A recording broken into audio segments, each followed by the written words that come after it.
Garuda Express, an international courier service. Nandyal రాజకీయం పూర్తిగా చంద్రబాబుకు రివర్స్ గా మారుతున్నట్టే కనిపిస్తోంది.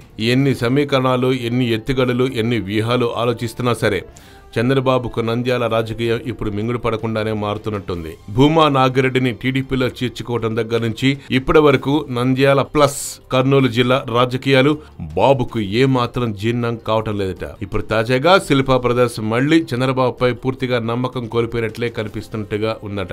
శిల్పా చక్రపాణి రెడ్డిని మండలి చైర్మన్ గా చేస్తాను అన్న హామీని కూడా వాళ్ళు విశ్వసించడం లేదు అంటున్నారు. ఏదో ఈ సందర్భానికి, ఈ అవసరానికి హామీ ఇస్తున్నాడే తప్ప అందులో విశ్వసనీయత లేదు అని శిల్పా బ్రదర్స్ పూర్తిగా డిసైడ్ చేసేసుకున్నారట. అందుకే ఇక దాదాపుగా ఓ నిర్ణయానికి వచ్చేసినట్టే అని వారి అనుచరులు అంటున్నారు. ఆ నిర్ణయానికి వైసీపీ జగన్ కూడా పచ్చజెండా ఊపినట్లు సమాచారం.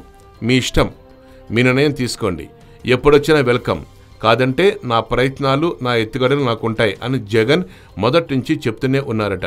ప్రత్యేకించి గతంలో చంద్రబాబు, భూమా నాగిరెడ్డితో, మొన్న అఖిలప్రియతో రకరకాల విమర్శలు చేయించిన తీరుతో జగన్ కడుపు రగిలిపోతుందట. ఉప ఎన్నికల్లో ఎలాగైనా సరే చంద్రబాబు క్యాండిడేట్ ను ఓడించి సమాధానం చెప్పాలని చాలా కసిగా ఉన్నారట జగన్. ఆ కారణంలోనే శిల్పాకు వైసీపీలోకి ఆహ్వానం వచ్చిందట మళ్లీ.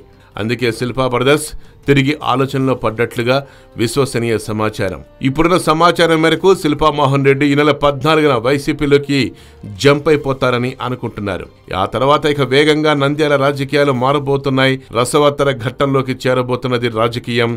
దీన్ని ఇప్పుడు చంద్రబాబు ఎలా ట్యాకిల్ చేస్తారన్నది సర్వత్రా ఆసక్తికరంగా మారింది.